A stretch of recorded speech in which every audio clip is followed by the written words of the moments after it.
Just want to share a quick story with you. I'm going to show you two pictures first. All right, so the first one is in spring of 2017. I was working at a nonprofit organization, teaching workforce development skills to adults with special needs. The goal was to help them get jobs in order that they could become more self-sufficient in terms of how they interacted and engaged with their families. It was definitely a rewarding experience, but I was in a season of transition in that picture. So I'll get to that in a second. All right, so the second picture I'm going to show you is August of 2023. So about 6 years later, I'm actually sitting in a private briefing with two ambassadors in Cali, Colombia. Now, we were there with a group of entrepreneurs. I helped to coordinate a trade mission to bring entrepreneurs from Atlanta to Cali, Colombia. And so we had the opportunity to be in this private briefing, literally with two different ambassadors.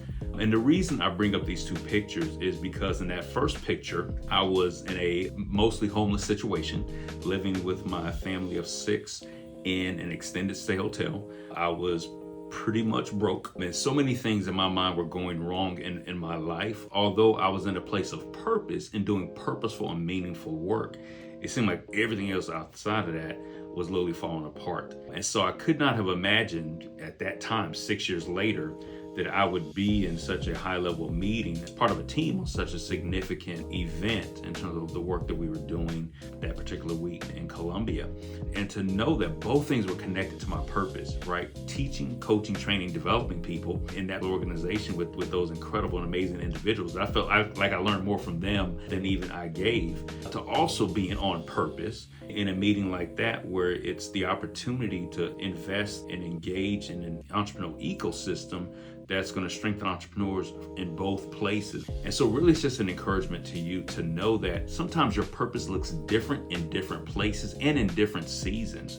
And wherever God has you on your journey right now, just know as long as you're in purpose, you're in the right place. And yes, everything may not be going like you want it to right now. You may not have as much money as you think you need to, right? But all those aspects and challenges and issues are a part of the process and a necessary part of the process. So wherever you are, lean into where you are, experience as much as you can, learn as much as you can, but also keep your eye on the big picture. Keep your eye on the vision and what God has for you, because every place you are is a place of transition, believe it or not. Sometimes we get comfortable in certain places, but those oftentimes are still places of transition, because when the transition happens, we're not ready for them because we had gotten comfortable. So again, keep going, keep pushing, stay locked into your purpose and what you're supposed to be doing, how you're supposed to be developing, how you're supposed to be growing, the people that you're supposed to be connecting with, because you just never know when that next opportunity of transition is going to come.